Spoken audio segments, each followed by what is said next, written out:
Bah top, j'espère que vous allez bien. Pas trop tôt. Alors moi je viens de Lille, hein, donc le réveil était un peu dur avec les équipes de Lille, hein, je ne vais pas vous cacher. Hein, donc j'espère en tout cas que vous allez bien. Je me présente Lionel, je suis directeur d'une agence qui s'appelle OP1C.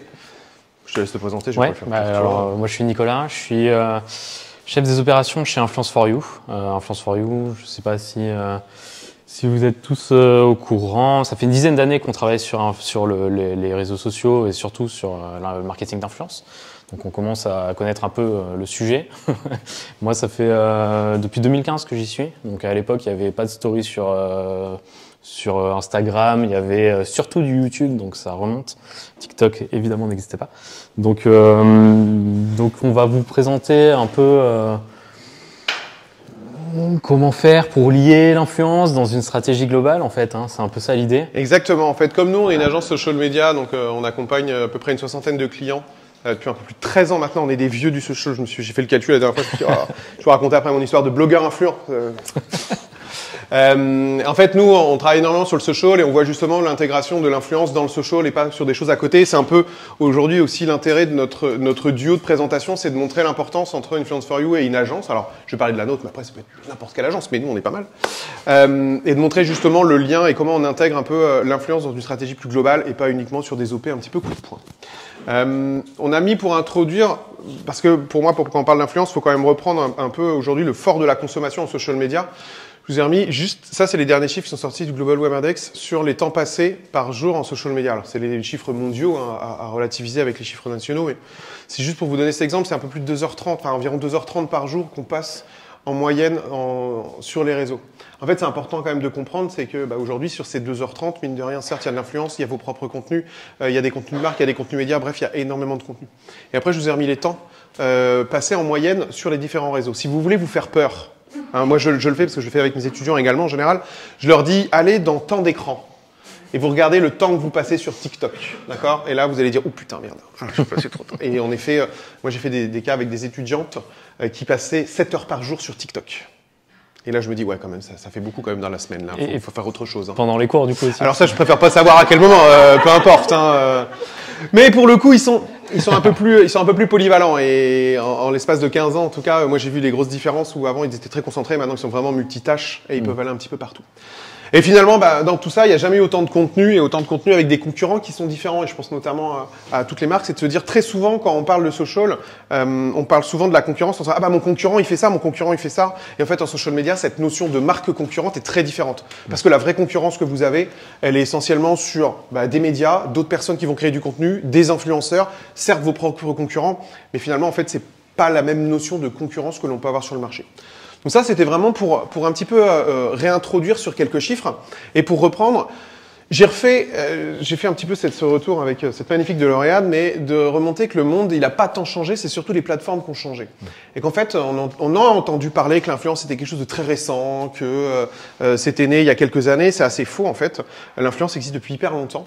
Moi, je vous ai refait l'état des lieux. Hein. 2000, c'était l'époque des blogueurs. Moi, je fus blogueur influent dans une grande époque où c'était génial. En 2005, 2006, on avait nos blogs. On était des tout petits, mais c'était génial. Les marques comprenaient rien. Et ils disaient, il y a des blogueurs, on peut faire des trucs avec eux. Et ça existait déjà. Et il y avait déjà cette notion d'influence, certes pas avec les mêmes plateformes. Parce que moi, quand j'ai commencé, YouTube n'existait pas, par exemple. Donc on écrivait énormément et l'importance du SEO était très importante justement dans cette problématique de réputation et d'influence. 2010, la grande époque des YouTubeurs. En effet, la vidéo a pris son essor. Bon, même si en ce moment, quelques YouTubeurs de 2010 ont quelques petits déboires, dirais-je. Et ensuite, en 2020, c'est l'ère des TikTokers. Et en fait, ce qui est important quand je dis ça, c'est qu'il n'y a pas quelque chose de nouveau. C'est qu'en gros, la problématique de l'influence, c'est un truc qui existe depuis hyper longtemps. On a toujours influencé les gens.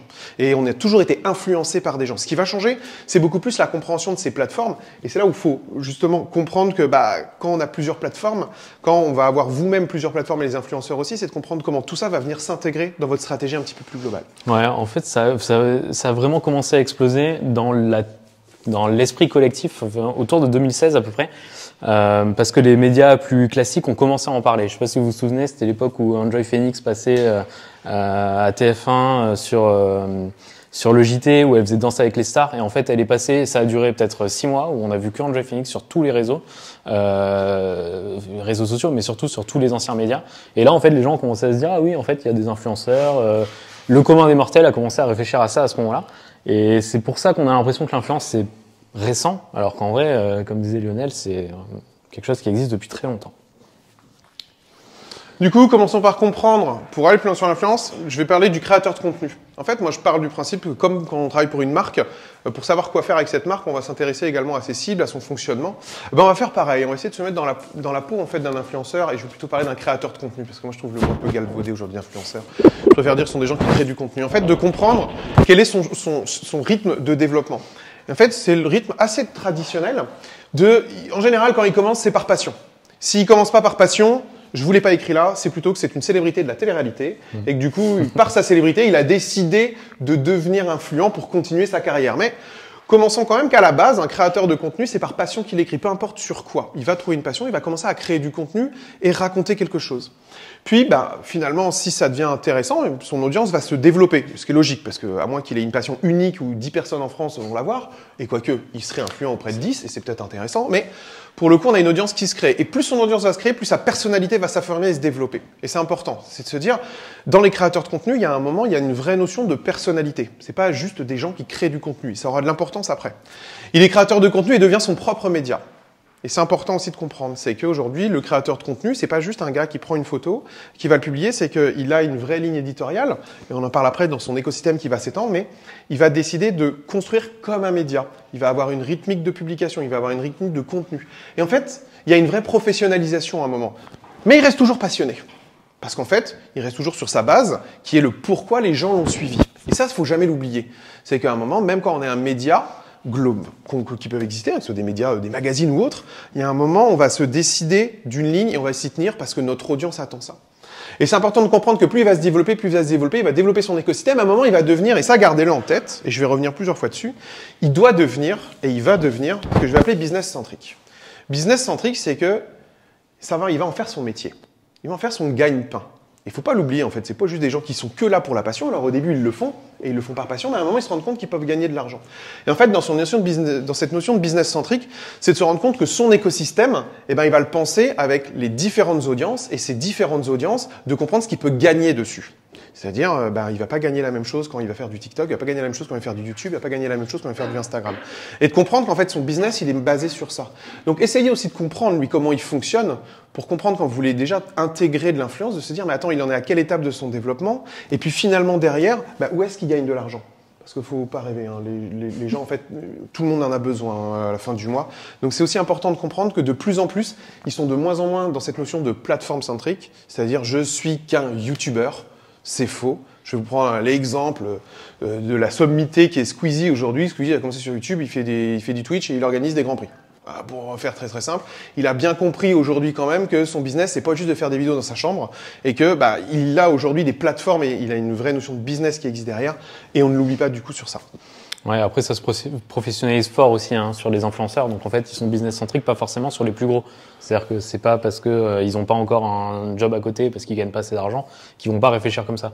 Parce qu'ils savent comment comment ça se déroule, ils savent comment ça sera in fine. Donc ils commencent très tôt aujourd'hui. Donc maintenant que vous comprenez comment elle pense, alors j'ai mis elle, j'aurais pu mettre il, hein, j'avoue, j'ai un petit peu simplifié. Bon, mais j'avais une image. Maintenant que vous commencez à comprendre, en fait, vous comprenez qu'aujourd'hui, le créateur de contenu, il veut pas d'une vulgaire publicité dans sa ligne édito. En fait, ça fait rêver personne d'avoir un truc tout moche dans sa ligne édito. En tant que marque, même vous, quand vous publiez des trucs, vous n'avez pas envie d'avoir une publication de moche. C'est pareil pour un créateur de contenu. Elle souhaite avoir la main créative parce qu'elle a une ligne éditoriale et elle souhaite s'y tenir. Et que cette personne, elle souhaite inscrire ses contenus dans le temps. Parce qu'en fait, elle se rend compte aussi que son audience, c'est ce qui l'intéresse. Parce qu'elle construit une histoire dans le temps. Donc, gardez ça en tête, en fait, aussi. C'est qu'il y a un moment, c'est un vrai partenaire de construction et c'est pas uniquement un panneau publicitaire média.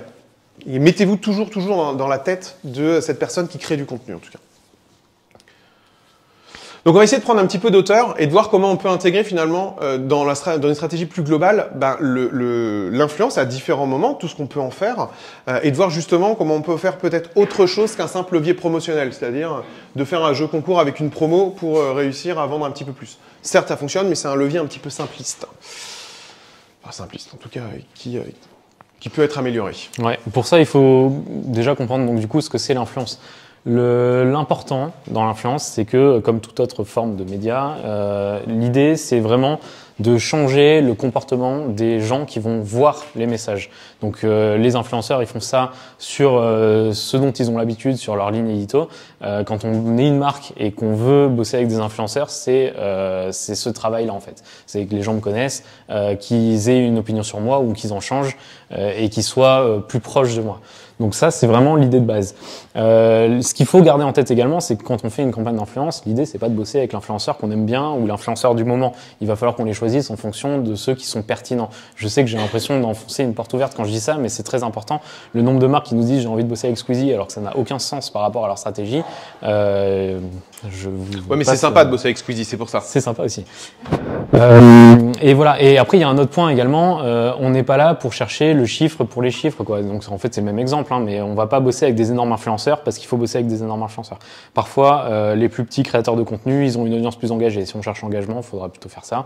Parfois, on est sur quelque chose de très niche et donc il vaut mieux chercher plutôt que du grand public quelqu'un de niche. Enfin, mais il faut toujours garder ça à l'esprit parce que quand on pense marketing d'influence, on pense forcément aux têtes d'affiche et on se dit ah ben ça serait bien si j'avais un tel qui parlait de moi. C'est peut-être pas du tout la bonne stratégie. Il faut garder ça en tête toujours. On vous a mis quelques chiffres sur le marché. Pour vous montrer un peu aussi la puissance du marketing d'influence aujourd'hui. On a 74% des gens qui sont sondés qui ont acheté suite à la recommandation d'un influenceur. Donc ça veut dire que quand ils ont vu un influenceur leur proposer un service ou un produit, ils ont acheté par derrière. Il y en a 87% qui se renseignent après avoir vu un produit. Donc du coup, en général, ça génère pas mal aussi de recherches annexes. Donc quand on regarde si on traque par exemple les clics qu'il y a sur un lien, c'est intéressant, mais après il faut toujours voir qu'il y a beaucoup de gens qui vont directement aller sur Google et taper le nom du service ou le nom du produit et qui vont se renseigner à côté. Il y en a 89% qui ont découvert des produits via des influenceurs, donc ça c'est vraiment énorme et on voit qu'au plus ça va, au plus sur TikTok le pourcentage grandit par exemple. 92% estiment que ça donne une bonne image à la marque. Donc du coup, aujourd'hui, faire du marketing avec des créateurs de contenu, c'est plutôt accepté en fait par les audiences et même ça peut donner une bonne image. Donc ça commence à devenir de plus en plus naturel et intéressant. 67% croient plus en les influenceurs que les formes de communication plus traditionnelles. Ça c'est très important parce que ça veut dire que si on veut faire par exemple une campagne en paid media sur TikTok, mettons, si c'est un influenceur qui va prendre la parole pour parler, même si on s'adresse pas directement à son audience à lui, en fait les gens vont le croire. Et du coup il y a cette notion-là où on reviendra un peu dessus derrière, où on s'identifie aux influenceurs et en fait où on les croit parce qu'on les considère plus comme des bons potes que comme des médias traditionnels ou plutôt comme la marque directement qui s'adresse à nous, quoi. Et après, le dernier point, c'est quand même important. Ce chiffre, il ne cesse d'augmenter aussi. Celui-là, il date de 2021, je crois. Donc, c'est peut-être un peu plus aujourd'hui. Mais il y a quand même 44% des gens qui utilisent de l'adblock. Ce qui veut dire que les publicités qu'il y a en pré-roll, par exemple, sur YouTube, ne s'affichent pas. Donc, en fait, l'intérêt aussi de faire appel à des créateurs de contenu, c'est que la publicité va être intégrée dans leur contenu directement. Et donc, c'est quelque chose qu'on ne pourra pas bloquer avec les adblocks. On vous a remis un peu tous les réseaux sociaux qui existent mainstream aujourd'hui. On a les blogs qui sont encore présents et qui sont très intéressants dans certaines stratégies. On a Facebook qui est un réseau très spécial qui est plutôt un Facebook de groupe plutôt que de personnalité aujourd'hui. Donc en fait, on va pouvoir communiquer mais via des groupes c'est en fait des groupes vraiment d'intérêt où les gens se mettent dedans parce qu'ils ont les mêmes intérêts. Instagram, YouTube, TikTok, à la limite Twitter, c'est vraiment là où on peut trouver les influenceurs qu'on a l'habitude de voir et c'est très mainstream, je vais pas rentrer dans le détail, vous les connaissez bien. LinkedIn, c'est un réseau social qu'il faut travailler d'une manière très spéciale parce que les personnes qui sont dessus, en général, ne sont pas des influenceurs en tant que tels, c'est d'abord des professionnels. Donc ils n'ont pas forcément les codes de communiquer sur les réseaux et c'est quelque chose de spécial. Et après, on a Twitch qui est en forte augmentation aujourd'hui, qui permet d'avoir beaucoup d'engagement, en tout cas un engagement très très fort. On fait pas beaucoup de vues, mais par contre les gens qui voient le message sont très très engagés dessus. En fait, tout ça pour dire que chaque réseau est vraiment spécifique. On va pas trouver les mêmes personnalités dessus, on va pas les travailler pareil parce que les audiences n'attendent pas la même chose, le réseau social n'est lui-même pas fait pour présenter la même chose. Et donc du coup, c'est très important à voir. Et souvent dans les stratégies intéressantes, il faut faire un mix avec plusieurs réseaux. C'est vraiment l'intérêt aussi pour travailler différents objectifs. Tu as commencé à parler des audiences et en effet, ce qui est important de comprendre, c'est qu'on n'a pas forcément les mêmes audiences au même moment. Et je vais parler, j'étais au Web Summit au début du mois de novembre et tous les sujets creators parlaient énormément de LinkedIn comme le prochain Eldorado de l'influence. Parce que LinkedIn développe de plus en plus de nouvelles fonctionnalités pour justement aider les créateurs de contenu à se rendre visibles et à générer des revenus dessus. Donc en fait, il y a un vrai sujet sur les 2 prochaines années autour de l'influence sur LinkedIn. Alors ça peut peut-être paraître bizarre, mais LinkedIn, c'est un peu plus de 20 millions de membres quand même en France.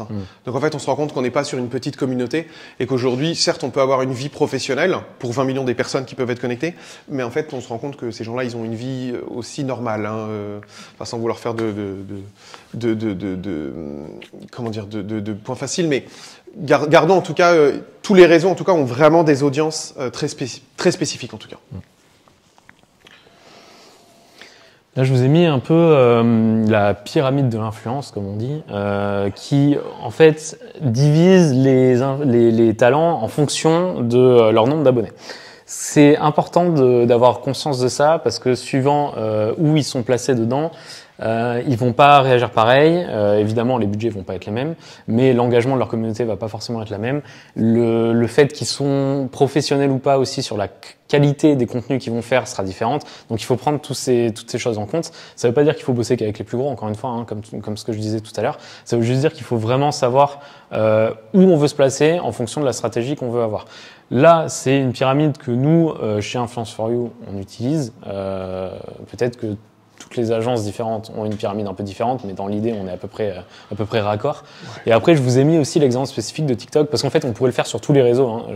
Là, la pyramide de gauche, elle marche bien avec YouTube, elle marche bien avec Insta, mais foncièrement, tous les réseaux ont quand même des pyramides différentes. Sur TikTok, on voit qu'on peut avoir des abonnés très très vite, et du coup, on est plutôt micro-influenceur, par exemple, entre 10 et 100K. 100K sur Insta, on commence à déjà être quelqu'un fort, quoi. Donc en fait, c'est très différent en fonction des réseaux. Et donc c'est important de le garder en tête et c'est important de se dire ok, je veux travailler avec telle typologie d'influenceurs parce que je sais qu'ils sont à peu près dans les tarifs que je cherche, parce que je sais qu'ils vont bien gérer cet objectif et rester là-dessus. Après, c'est important aussi de se dire peut-être que dans ma stratégie, il faut que j'ai un mix entre des très gros, des plus petits, parce que je vais travailler différents objectifs, quoi. C'est clair qu'en fait, il ne faut pas s'arrêter à une catégorie. Ça reste une littérature différente, comme tu le disais, par agence. Ce qu'il faut comprendre, c'est plutôt... En plus, on peut passer très vite d'une catégorie à une autre, hein, de micro à mid ou de mid à top. En fait, on se rend compte qu'en l'espace parfois de 15 jours, 3 semaines, quelqu'un peut passer d'une catégorie à une autre. Donc attention, il ne faut pas le prendre de manière très logique de « Ah bah il est là, donc il est à 3000, donc il est à tel endroit ou il a 10 000 ». C'est plus pour essayer de comprendre les différentes catégories et donc comment on doit mixer. On va revenir justement dessus après. C'est qu'il y a une vraie logique de mix de type de profil parce que vous allez voir qu'il y a des mix d'audience également à avoir. Ouais, après, ça dépend aussi des sujets. C'est-à-dire que si on est sur un sujet qui est très très niche, évidemment, la pyramide va se restreindre parce que... Je pense que les influenceurs en rhododendron sont probablement pas à plus d'1 million d'audience, en tout cas peut-être pas en France, mais c'est de comprendre qu'en effet, en fonction des sujets, évidemment, je vais être dans la mode ou dans des sujets un peu plus jeux vidéo, je vais peut-être avoir des audiences qui sont peut-être un peu plus fortes. Si je suis sur des sujets très micro, je sais pas moi, sur l'optimisation de sa supply chain, et il y a probablement des influenceurs sur ce sujet. Pour être très clair, on va pas parler de méga influenceurs, influenceurs stars, mais ça ne veut pas pour autant dire qu'ils sont moins importants. Donc c'est aussi très important de comprendre à un moment que le mix doit se faire en fonction de ce sujet aussi. Exactement. Et un point aussi qui est très important, l'influence, c'est pas des RP. Il faut pas le traiter exactement pareil. C'est-à-dire que quand on voit des produits à des RP, ils reçoivent les produits, ils postent pas. Ça dépend du bon vouloir et ça dépend de ce qui travaille derrière et sur quels médias ils sont. Hein. En influence, il y a quelque chose d'important, c'est qu'on envoie toujours un brief avec ce qu'on envoie. Et parce que en fait, l'important, c'est que sur leur réseau, ils présentent ce que la marque a envie qu'on présente. Et c'est pour ça que c'est important et que nous, notre vraie recommandation, c'est de payer les influenceurs. Même si c'est pas des grosses sommes, même si on est sur une campagne micro, il faut qu'ils respectent ce brief en fait. Il faut qu'ils vont s'engager sur un rendu et donc pour qu'ils s'engagent sur un rendu, il faut les rémunérer. C'est vraiment la recommandation qu'on a. Sachant qu'après, pareil, des envois de produits en masse, aujourd'hui, ça commence à être de plus en plus mal vu, entre guillemets, dans l'influence. On a vu pas mal de gros influenceurs qui ont dit qu'ils arrêtaient de parler et qui ont demandé même publiquement qu'on arrête de leur envoyer des produits. Donc c'est quelque chose qui doit être entendu et qui est vrai pour les très gros influenceurs, mais qui est vrai également pour les plus petits en fait. Vraiment, c'est clairement comme ça qu'a pris la naissance de l'influence dans les années 2000. C'était énormément de seeding marketing. Il y a des boîtes qui étaient dédiées à ça. Moi, je me rappelle une boîte qui s'appelait Buzz Paradise. Son job, c'était t'étais blogueur, tu t'inscrivais et tu recevais des produits pour pouvoir en parler. Aujourd'hui, ok, c'était peut-être quelque chose de moins professionnel. Tout à l'heure, j'en parlais, ils sont professionnels, ils sont business-centriques. Prenez-les comme des partenaires. Des partenaires, on les rémunère pas avec des paquets de bonbons ou parce qu'on a donné 3 produits. On a une vraie logique de, en effet, je lui demande quelque chose, je vais construire avec lui parce qu'en fait, ce que je vais acheter, on va le voir, c'est aussi son talent et sa créativité, pas uniquement son nom et sa partie média entre guillemets de ces espaces. Exactement. Hop. Donc si on parle des objectifs en influence, il y en a 3. Évidemment, ça ressemble à des objectifs classiques de communication. On est quand même sur un réseau de communication. D'abord, et ce qui va être presque le plus facile et le plus gros à travailler, c'est la notoriété. La notoriété, pourquoi ? Parce que les influenceurs, ils ont vite des grosses audiences, donc on peut vite s'adresser à beaucoup de gens. Donc si on veut que sa marque soit connue, on fait appel à des influenceurs. Hop, on a de la notoriété. L'idée derrière, c'est qu'évidemment, quand on fait de la notoriété, on travaille fatalement l'image également. Et là, l'image, on va surtout la travailler en fonction de avec qui on va parler.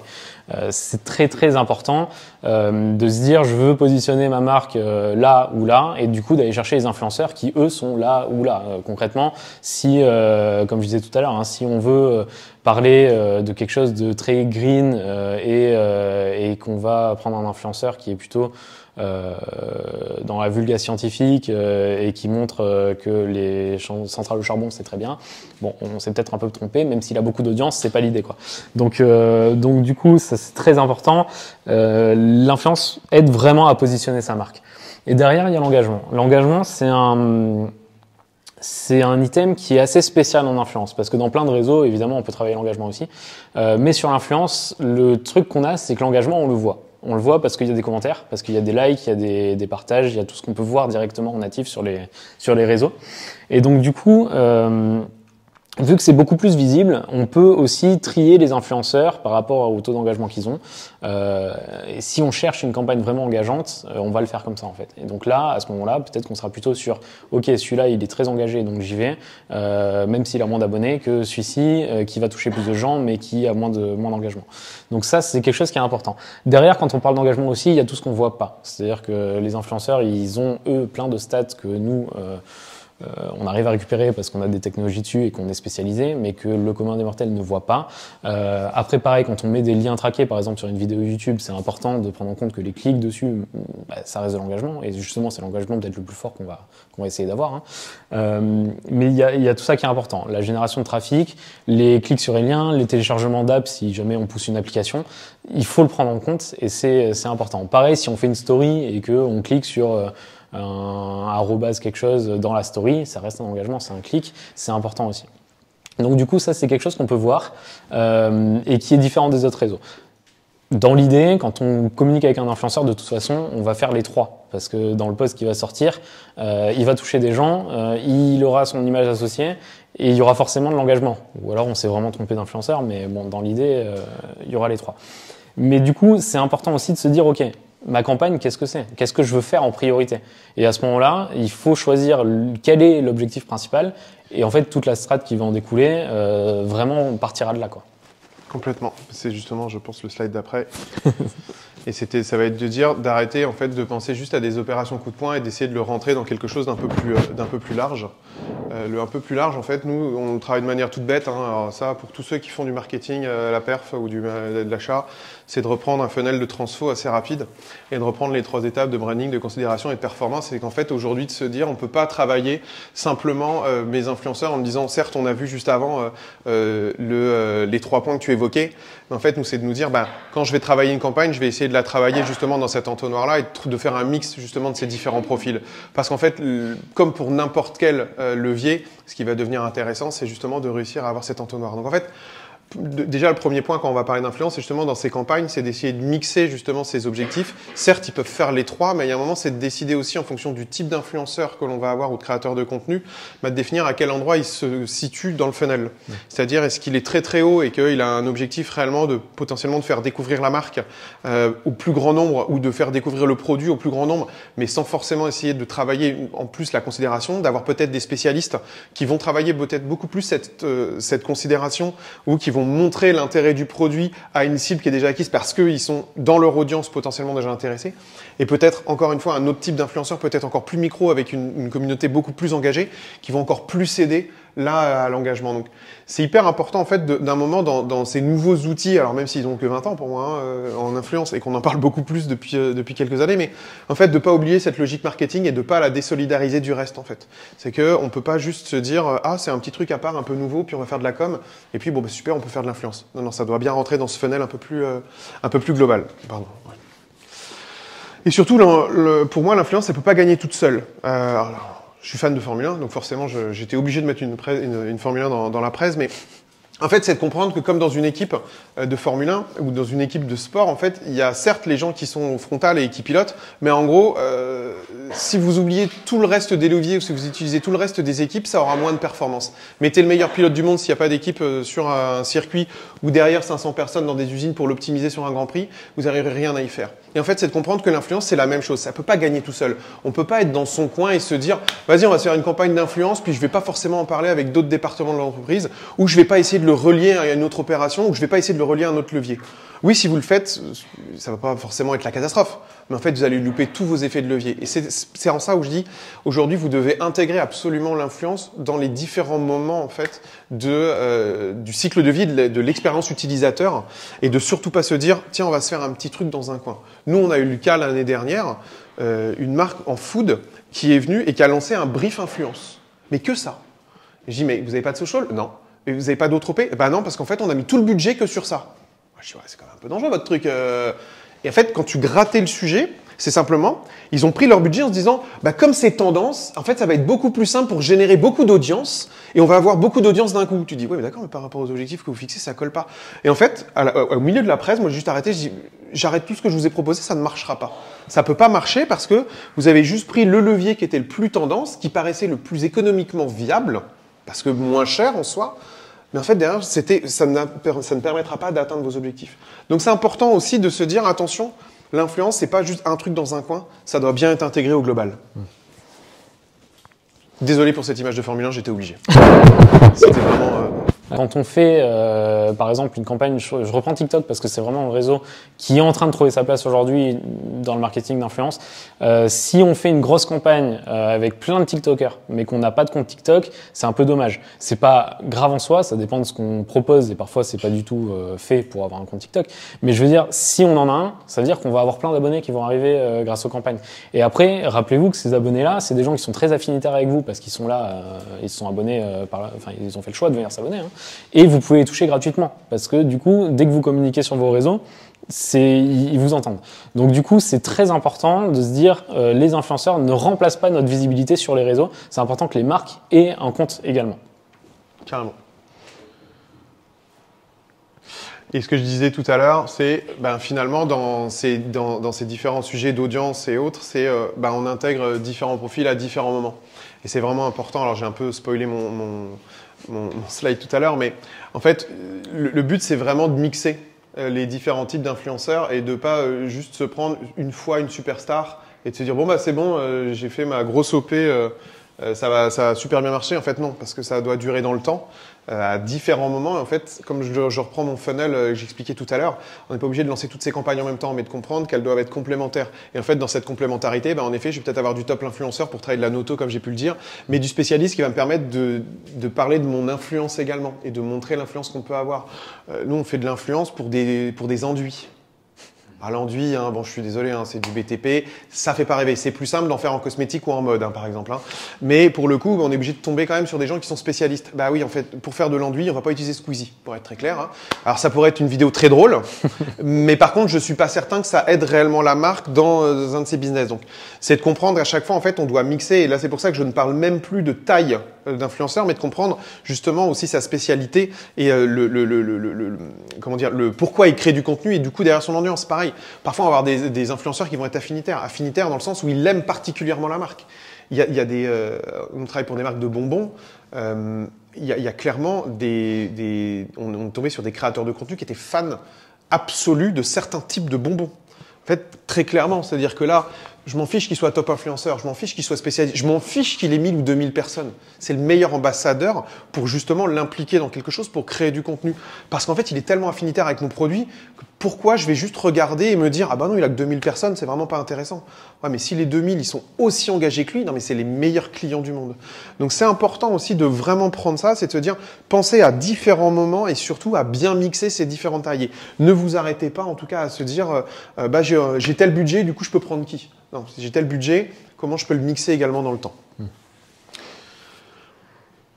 Ça, je vais passer assez rapidement dessus parce qu'il y en a un qui est plus intéressant derrière, mais c'est de se dire, en fait, il y a des degrés d'implication qui vont être très différents, en fait, justement, avec ces différents influences, avec ces différents créateurs de contenu. On peut aller sur des trucs très simples, à commencer par du code promo, du jeu concours, commencer à faire de la création de contenu. Aujourd'hui, c'est un peu l'intérêt, en tout cas, qui est assez bien travaillé avec Influence for You sur ces sujets. On peut travailler sur des opérations plus globales, de l'opération vraiment qui est intégrée. C'est pour nous là où on recommande d'aller, jusqu'à de la co-création. Tu peux juste aller sur le slide suivant. Et en fait, c'est de dire, aujourd'hui, ce qu'il faut, c'est absolument penser à l'intégration des profils dans le reste de vos actions et dans le reste de vos opérations. Et pas de se dire, je fais une opération d'influence. En fait, plutôt de se dire comment je peux intégrer l'influence dans mes actions existantes. Je prends un exemple. L'année dernière, grosse année du live shopping et cette année aussi du live shopping. Comment peut-être je peux intégrer justement des profils influents et des profils créateurs de contenu dans l'animation de mon live shopping et de le faire créer avec lui. C'est-à-dire que je garde ma main, mes espaces, mais je vais l'intégrer pour utiliser aussi une partie de son audience. Je décide de faire une co-création de collection. Bon, là, j'ai mis le sujet du moment avec Lena Situation et Adidas, mais aujourd'hui, sans aller sur des choses aussi lourdes, il y a un vrai intérêt avec des créateurs de contenu qui ont des envies. Je vais reparler de Squeezie, il est au moins connu de tout le monde, mais le mec s'est même pas fait chier, il a créé sa propre ligne à un moment. Il s'est dit, oh, je vais créer ma marque parce que j'ai envie de faire mes collections. Donc, pensez à ça aussi, c'est qu'aujourd'hui, il y a des gens qui ont envie de créer. Ce sont des créateurs. On n'oublie pas. Et en fait, il y a toujours la passion derrière. Besoin d'animation, on peut créer du contenu. Et en fait, c'est parce que j'ai besoin d'animer mon compte. Est-ce que je le fais moi-même? Est-ce que je le fais créer par des contenus? Mais j'ai bien mon compte. Ou carrément d'aller chercher de nouvelles audiences. On en parlait, là, notamment, c'est des sujets sur Twitch. J'ai besoin d'aller toucher des gens sur Twitch. Je vais pas créer ma page Twitch. Je vais pas créer mes émissions sur Twitch. J'ai beaucoup plus intérêt à travailler de la sponsor d'émissions déjà existantes et de venir m'intégrer dedans. Et qu'en fait, c'est important, en fait, encore une fois, de se dire que là, on a 3 types d'usages très différents. 4 types, pardon, là, il y en a 4. Là.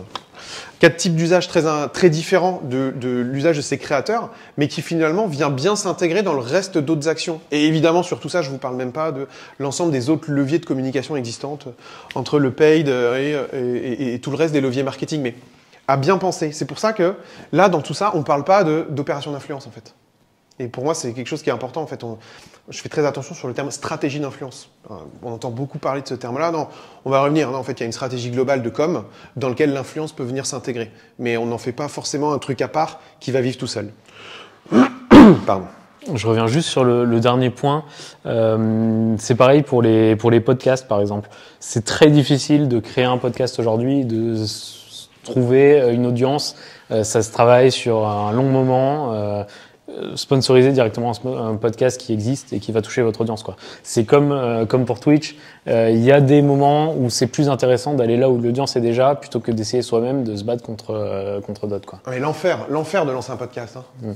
Enfin, c'est très simple à produire, c'est le truc qui coûte pas cher du tout, mais l'enfer à faire vivre. C'est-à-dire qu'il faut vraiment avoir une stratégie très long terme sur le podcast et se dire mon contenu, comment je fais pour le créer et qu'il ait une durée de vie d'1 an, 2 ans, 3 ans, parce que pour le coup, réussir à générer cette audience régulièrement, rapidement, il y en a tellement. Là, c'est vraiment, alors autant on parle de la problématique du social, franchement, la problématique de faire écouter un podcast, il faut qu'il soit super intéressant. Alors qu'à côté, les podcasts qui fonctionnent aujourd'hui ont une force de frappe énorme. On touche des audiences qui sont très engagées, qui vont rester sur le truc. Parfois, ça dure 1 heure et ils vont rester là. Et surtout, c'est une audience qui est très ciblée. Très ciblée. Parce que l'intérêt du podcast, c'est que c'est pas le JT de TF1. C'est qu'à chaque fois, il y a bien des choses très très précises avec des audiences très précises. Donc encore une fois, ne voyons pas les gros chiffres. Et c'est comme ça que Nicolas a commencé. Attention sur les chiffres. On est trop habitué à voir nos campagnes paid et de se dire alors on a fait combien en reach? On a fait 5,5 millions. Ouais, ok, on m'attendait à mieux. Évidemment, là, on va avoir des reach qui vont être bien inférieurs, mais en fait, on va pas chercher forcément le volume. On va aussi chercher quelque chose de beaucoup plus affinitaire ou de beaucoup plus précis en termes d'audience. Donc, toujours très attention sur les chiffres de l'influence. Ouais, c'est pour ça que je rebondis dessus, parce que c'est très très spécifique à Twitch également, en fait. On est vraiment dans cette même état d'esprit. Ouais, les émissions qui font 1 million sur Twitch, il y en a pas tant que ça, hein, pour être très clair. C'est clair.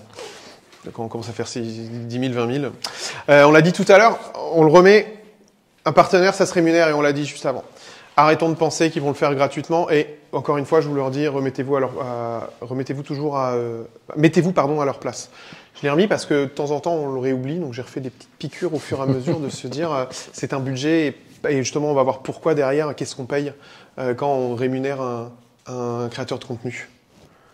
Ouais, et c'est important de l'avoir en tête, parce que si on compare par exemple à une campagne paid qu'on va faire, on cherche le CPM par exemple, évidemment l'influence va être plus chère parce qu'en fait on paye pas que l'audience touchée, on paye pas que les impressions. On va payer la production, ça on y pense rarement, mais il y a quand même une production qui est faite. Et d'ailleurs, la plupart des créateurs de contenu, quand ils commencent à avoir des revenus, ce qu'ils font en premier, c'est acheter des outils de production pour pouvoir produire mieux, de meilleure qualité, plus vite, etc. Vous connaissez. Mais c'est vraiment très important. Quand on leur demande quelque chose, ils vont produire quelque chose. Alors évidemment, sur TikTok, ça va vite. Si on produit une vidéo de 35 minutes sur YouTube, c'est pas exactement la même chose, quoi. Ensuite, il y a la visibilité. Donc évidemment, ça c'est ce qu'on sait tous. Et quand on travaille avec un influenceur, c'est pour sa visibilité, pour toucher son audience, très bien. Et après, donc du coup, j'en parlais un peu tout à l'heure, mais c'est ce que nous on appelle le best friend effect chez Influence for You. C'est vraiment le côté, je considère les influenceurs comme quelqu'un de proche. Je peux m'identifier à lui, et donc quand il va me parler, je vais l'écouter beaucoup plus. Et en fait, c'est très simple. Je prends souvent cette image, mais si j'ai un pote qui me dit que la dernière paire d'Air Max, elle est super bien. Ok, je vais le croire. Si c'est Nike qui me le dit, bah, je vais beaucoup moins le croire. Même si là, je prends quelque chose qui fait référence, d'accord.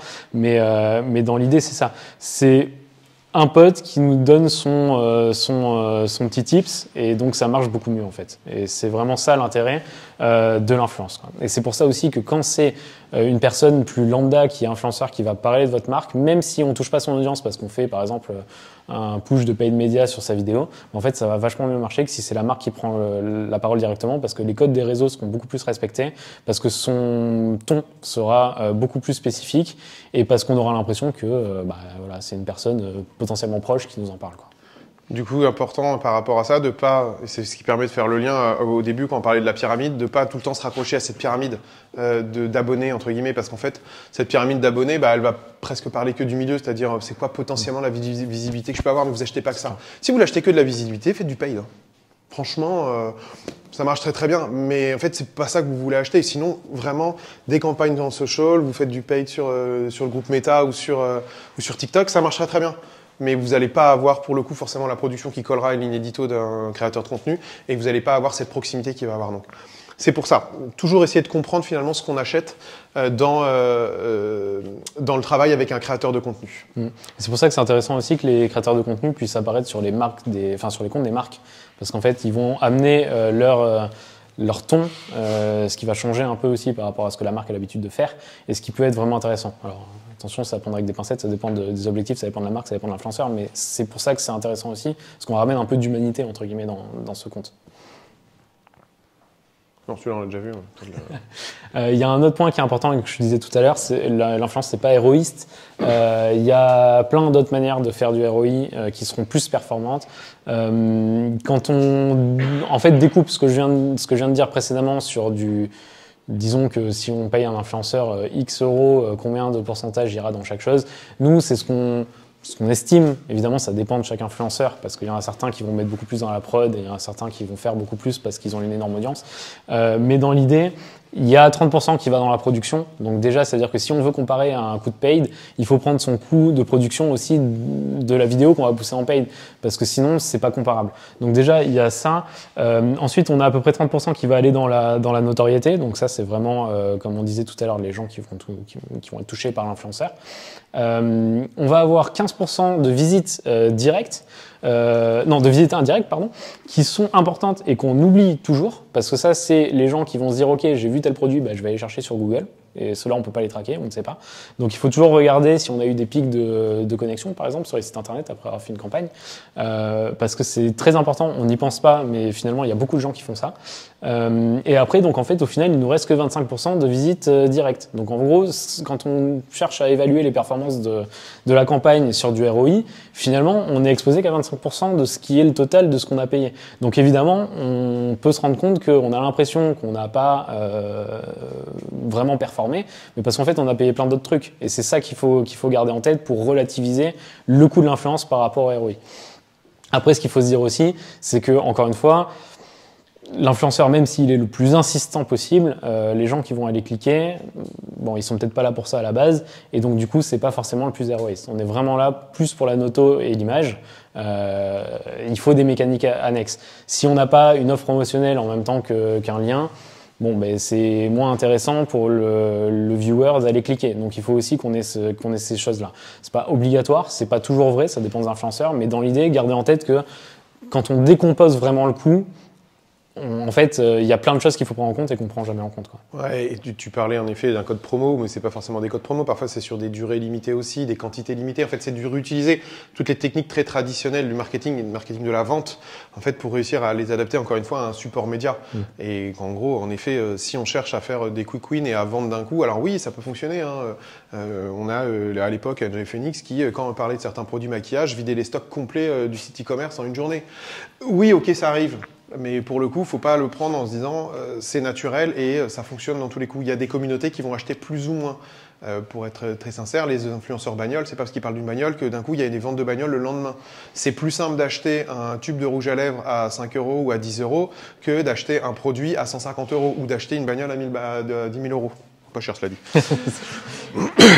C'était chez Aramis Auto, voilà. Donc, il faut aussi prendre ça en compte dans finalement le travail du ROI ou du moins du coût. C'est que tous les produits, tous les marchés sont en plus différents. Et pour un peu résumer tout ça, on a gardé 7 petites règles à suivre dans lesquelles on a intégré des exemples à chaque fois pour voir comment finalement on intègre, c'est quoi les points importants d'intégration. Alors vous allez voir, il y a des choses qu'on a repris de ce qui était avant, mais si vous devez retenir quelque chose, voilà, c'est les slides là qui vont vous permettre de faire un peu ce récapitulatif. Le premier, c'est, pour moi le plus important, c'est la transparence. En fait, dans la transparence, c'est ne mentez pas sur le fait de faire des partenariats. En fait, c'est gagnant-gagnant pour tout le monde. Pour le créateur de contenu, parce que déjà, il ment pas à sa communauté, et pour la communauté, parce qu'elle n'a pas l'impression de se faire balader. Donc ça, c'est quand même hyper important en termes de construction, c'est n'ayez pas peur d'en faire. Et surtout, c'est légal. On va quand même le rappeler, je vous invite, on va parler un peu de la RPP derrière, ou de l'ARP. Il y a quand même des règles publicitaires qu'on applique sur tout le reste des supports, que ce soit en télé, en print, en tout ce qu'on veut. Appliquons-les également à l'influence. Je vous invite à voir depuis quelques jours le cas autour de Cofidis, qui du coup a fait des campagnes en influence, alors sachant que le prêt à la consommation est quand même un truc très très réglementé, qui pour le coup s'est fait épingler parce que justement non-respect des règles légales autour du prêt à la consommation. Donc attention, les enfants, la consommation de bonbons, l'alcool, etc. Il y a des règles. Et qu'en fait, aujourd'hui, moi, c'est le point sur lequel je suis plus insistant avec tous nos clients, c'est de dire, c'est pas le Far West. Et qu'en gros, c'est un outil de communication. Et dans cet outil de communication, finalement, il faut qu'on respecte ces règles parce qu'à un moment, ça va se retourner forcément contre vous. Alors, ça peut passer. Il y a aussi plein d'autres histoires, d'autres agences qui se sont fait un peu épingler sur des sujets de crypto, du dropshipping, etc., etc., etc. Donc, attention. C'est quand même un milieu qui est encadré. Et après, je vais vous montrer, on va parler d'un case qu'on a, où justement, le fait d'avoir été super transparent sur le fait que c'était une publicité, et en plus en laissant la main complète à la marque, a prouvé que finalement, même les gens étaient très positivement réceptifs à ça. Ouais.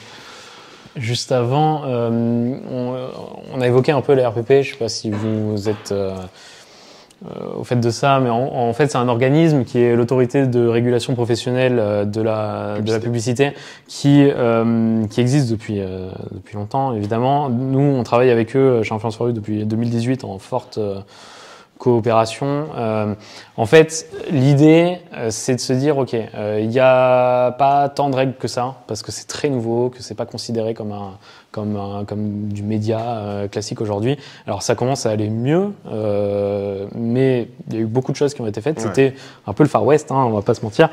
Ça l'est encore un peu aujourd'hui, mais l'idée justement, c'est de faire en sorte que ça ne le soit plus. Ouais. Les RPP, ils sont là pour mettre tout un ensemble de règles qu'il faut respecter pour être déjà légalement bien dans les contenus qu'on va faire, pour être respectueux des codes et des bienséances, et en fait pour essayer d'avoir le maximum de transparence et le maximum de bonnes pratiques finalement. Et du coup, on peut voir qu'il y a plein de règles qui sont énoncées par la RPP, comme par exemple, on ne peut pas faire du snacking devant un écran parce que ça pousse la consommation pas dans le bon sens. On ne peut pas parler de quelque chose de médical si c'est pas vraiment médical et si c'est juste une médecine alternative, par exemple. Enfin, il y a plein de choses comme ça. Sur l'alcool, évidemment, vous imaginez qu'en lien très fort avec la loi E20, il y a beaucoup de choses. Donc du coup, c'est important quand on fait une campagne d'influence, d'aller voir les RPP, de se renseigner sur quelles sont les règles, surtout si votre produit peut être un peu border par rapport à la communication globale, et pour se renseigner. Et après, il y a une autre chose qu'on a co-créé avec la RPP de notre côté, qui est une charte éthique sous forme en fait de formation aux influenceurs. En fait, ils vont passer un espèce de code des bonnes pratiques de comment faire de l'influence. Ce qu'il faut pas oublier, bien mentionner que c'est un partenariat rémunéré ou non. Toutes ces choses-là, c'est important. Et en fait, tous les influenceurs qui s'engagent à passer cette chose-là, ils sont suivis ensuite pendant, il me semble que c'est 3 à 5 ans, pour être sûr qu'ils respectent ça parce qu'ils se sont engagés dessus. Et donc, du coup, derrière, il peut y avoir des retours si jamais. En général, ceux qui font la démarche de venir le faire, ils le respectent bien et c'est bien. Parfois, certaines marques aujourd'hui commencent à imposer ça aux influenceurs avec qui elles travaillent. Et ça, quelque part, c'est assez ballsy, si vous me passez le terme, parce que ça veut dire qu'on va se couper plein d'influenceurs qui, eux, ont la flemme, n'ont pas envie ou autre. Mais d'un autre côté, ça montre un vrai engagement sur la transparence, sur ce côté éthique, et ça peut être très important. Non, carrément, et enfin, pour moi, je pense que c'est vraiment faut pas le voir comme quelque chose de réducteur ou un cadre enfermant, mais plutôt comme une régulation, comme l'ensemble des autres leviers, et juste de respecter ces mêmes règles. Parce que le marché, mine de rien, publicitaire, la RPP le travaille quand même depuis assez longtemps sur ces règles, mine de rien, ça reste une forme de publicité.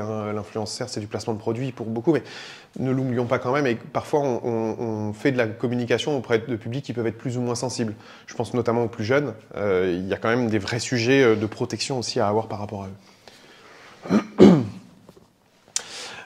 C'était un case, on vous l'enverra la presse après pour tout ça, donc là je vais pas rentrer dans le détail, mais c'est un cas qu'on a fait avec Electrodépôt. Electrodépôt, c'est un peu le boulanger ou Darty qui du coup propose une gamme beaucoup plus courte et des produits moins chers.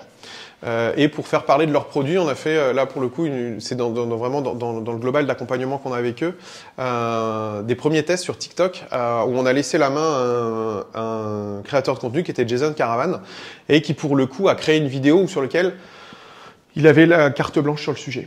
C'est-à-dire qu'on l'a laissé dans sa ligne édito.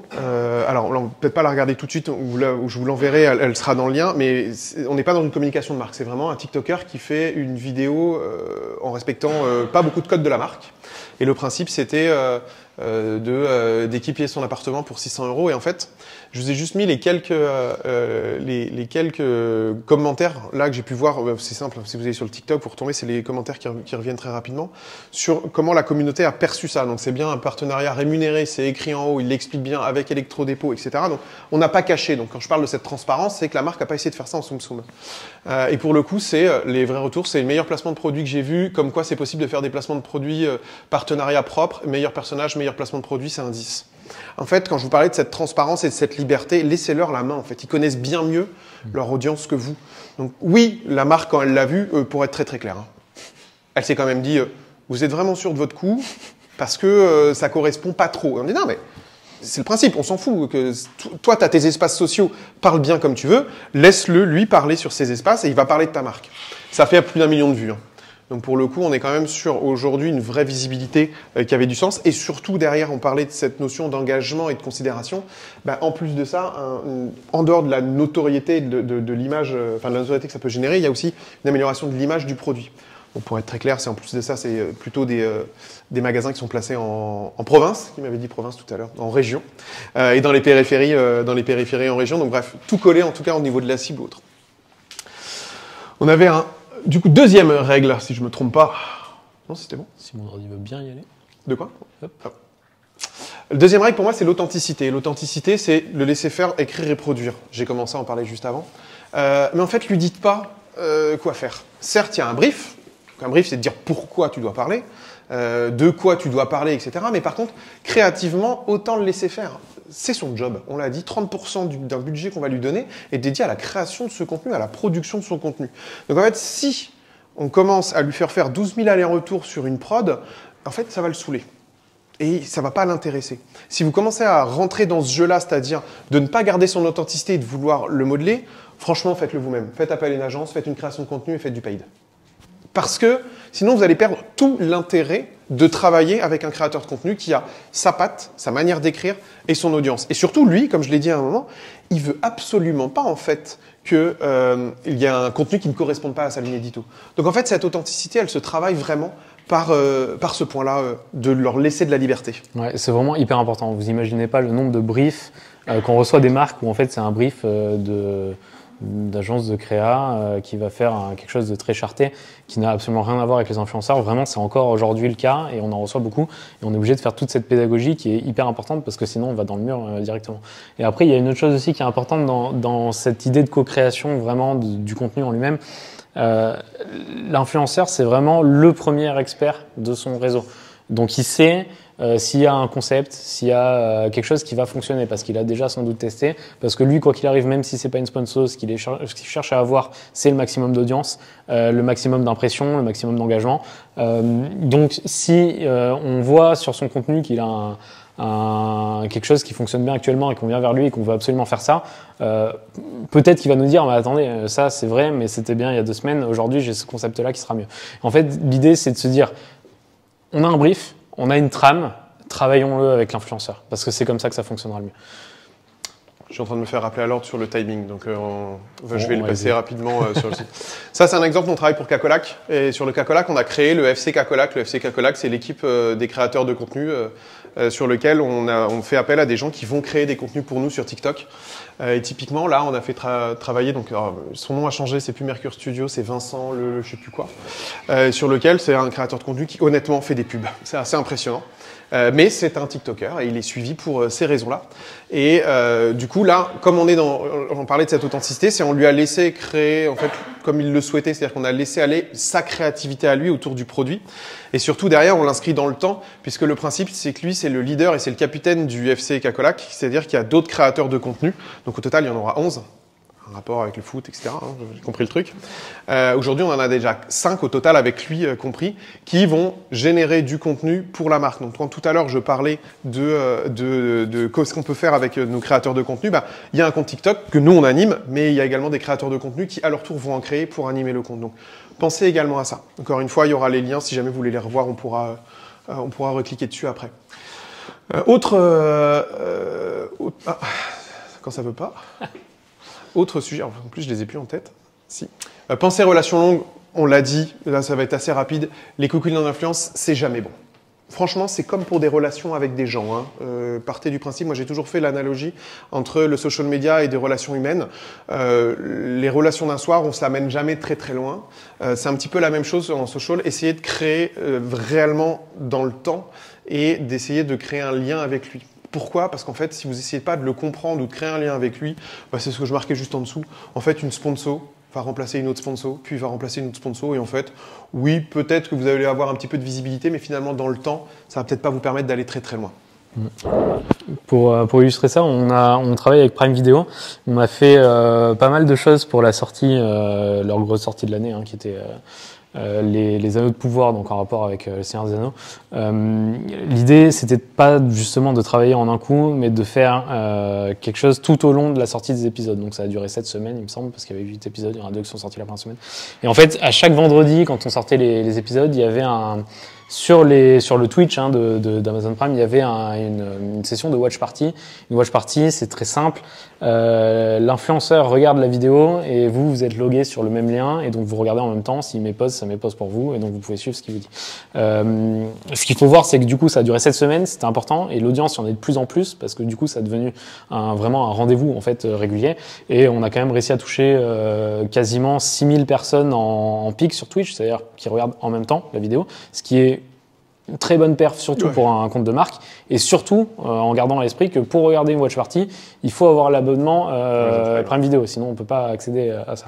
Donc du coup, c'est quelque chose qui fonctionne bien avec le choix des influenceurs qui est intéressant parce que c'est des experts du sujet, qui savent animer la chose aussi, et qui sont là partis pour quasiment 2 mois de communication régulière sur cette chose-là. Une stratégie full funnel, c'était mon 4e point, je l'ai dit tout à l'heure, c'est à différents moments. Je vais pas réinsister dessus, j'ai déjà dit, mais comme ça vous avez ce résumé. Mais en effet, on ne pense pas que noto ou engagement et on essaie de l'intégrer dans toutes les étapes du parcours de transformation du client et de l'ensemble de l'expérience utilisateur. Il y a un bon exemple, on a fait le lancement de Gorillaz sur la région parisienne. On a bossé sur TikTok parce que la cible était là à la base, avec une dizaine d'influenceurs qui ont fait beaucoup de reach sur un week-end, ils ont fait quasiment 8 millions de reach. C'est très bien, sauf qu'en fait, si Gorillaz du coup avait pas travaillé le reste à côté, ça aurait pas fonctionné comme ça fonctionne. C'est-à-dire qu'ils étaient dans les rues de Paris partout pour donner des codes de promotion. Il y avait de l'affichage dans le métro. En fait, il y avait énormément de choses qui travaillaient des choses différentes parce que typiquement, quand on fait des codes promo dans la rue, c'est vraiment de l'engagement à fond. La noto, elle était par les réseaux sociaux et en fait, ils avaient vraiment travaillé un plan très large avec chaque objectif, travaillé sur différents médias. Et du coup, c'est ça qui fait que ça a vraiment fonctionné aussi. Vas-y, passe-le, c'est bon, que je regarde l'heure, on va pas en mettre 40. L'audience avant tout. Pareil, dans cette règle-là, on se concentre sur les audiences et sur leur complémentarité. En fait, c'est là où tout à l'heure, quand je parlais qu'il était business-centrique, notre influenceur, en fait, il a aussi parfois différentes audiences sur différentes plateformes, il l'utilise pas forcément de la même manière. Mais à vous aussi de comprendre la multiplicité des influenceurs et la multiplicité des audiences. Et surtout, elles doivent être complémentaires à vos audiences à vous. En fait, c'est aussi ça qui doit être important, c'est de comprendre que quand vous allez communiquer, oui, je reprends le cas de mon électro-dépôt juste avant. Oui, c'est pas exactement la même audience entre l'électro-dépôt et le compte de Jason Caravan. Mais par contre, le message, lui, il allait être complémentaire. Et donc, on a bien une complémentarité pour le coup des audiences. Donc, pensez à ça. Parfois, il ne faut pas chercher exactement son audience identique à sa marque, mais de se dire quelle est l'audience que je souhaite avoir et donc de comprendre l'audience de l'influenceur. Mettez-vous à leur place. C'est un métier. Donc je le garde, vous avez vu, c'est un résumé. Ils sont à la fois créateurs et médias, on l'oublie jamais. Ils ne sont pas là pour vous faire plaisir. Donc en fait, alors à moins qu'on ait une marque, une love brand de folie, c'est beaucoup plus simple quand on s'appelle Apple, par exemple. Quand on est une marque de voiture de prestige, quand ça marche aussi plus facilement. Sinon, gardez quand même en tête que c'est leur métier. Et donc, c'est un métier. Donc en fait, on dénigre pas non plus ce métier. C'est-à-dire que nous, on a trop eu de fois, ils prennent trop cher pour ce que c'est. C'est quand même dur de juger ça. Tu juges du coup qu'il est trop cher par rapport à sa production. On sent qu'en tout cas, le sujet devient tellement médiatique que finalement, tout ce qui déborde un petit peu commence un petit peu à se voir. Et donc, c'est pour ça quand on dit la fête est finie, c'est tant mieux, c'est le côté Far West va peut-être un petit peu se réguler. Alors, ça ne veut pas dire que l'influence est finie, au contraire. Mais qu'aujourd'hui, on va pouvoir travailler de manière beaucoup plus propre et dans une vraie bonne intégration des campagnes. En tout cas, nous, c'est la manière dont on le travaille avec nos marques et c'est vraiment de la manière dont on leur explique comment on veut intégrer l'influence et justement d'éviter ce côté Far West, Quick Win, etc. Et au moins, il y a ce côté-là, au plus c'est légitime et au plus, finalement, la qualité intrinsèque de perception de la campagne va être bonne, quoi. Complètement. Et on a fait 4 petites règles. Ne faites pas n'importe quoi. Oui, l'influence n'est pas l'affaire d'un stagiaire. Au même titre qu'il y a 10 ans, le social media n'était pas l'affaire d'un stagiaire. Hein, c'est un vrai métier derrière et même de gérer l'influence, ça prend du temps et ça a besoin de compétences. Deuxième point, de respecter les règles. Bah oui, vous les respectez sur d'autres supports, ça serait quand même dommage de ne pas les respecter sur l'influence. Prêtez une forte attention à la sélection de vos créateurs de contenu et à la célébrité facile aussi. Donc encore une fois, on sélectionne, et c'est là toute l'importance justement d'avoir des partenaires comme Influence4You sur lequel, dans la sélection, on ne va pas juste regarder des gros chiffres, mais on va s'intéresser aux audiences, on va comprendre aussi ce qu'ils vont pouvoir apporter à la stratégie globale de la marque, à la stratégie marketing de la marque. Donc, ça, c'est vraiment le point, pour moi, c'est un point qui est crucial dans la sélection et dans la multiplicité de cette sélection, et d'intégrer les bonnes audiences à votre stratégie pour optimiser les investissements. C'est tout con, hein. Mais en fait, moi, je prends une vision plus globale marketing, et j'ai différentes audiences, j'ai un budget média. Comment je fais pour répartir mon budget, pour toucher toutes mes audiences et atteindre mes objectifs, et pas juste me dire, tiens, je vais faire un quick win sur l'influence. Donc, ça, c'est en tout cas un petit peu les bonnes règles et le bon résumé pour nous, pour 2023, de comment l'influence va continuer à évoluer. Et je pense que... Parfaitement. Merci beaucoup. Alors, on a un peu débordé. Je suis désolé. Je me suis fait taper sur les doigts au fond, donc à la fin, j'ai un petit peu accéléré. Rassurez-vous, tout le doc, vous allez l'avoir. Il y a tous les liens sur l'ensemble des cases que vous pouvez avoir, donc ça, il n'y a pas de souci.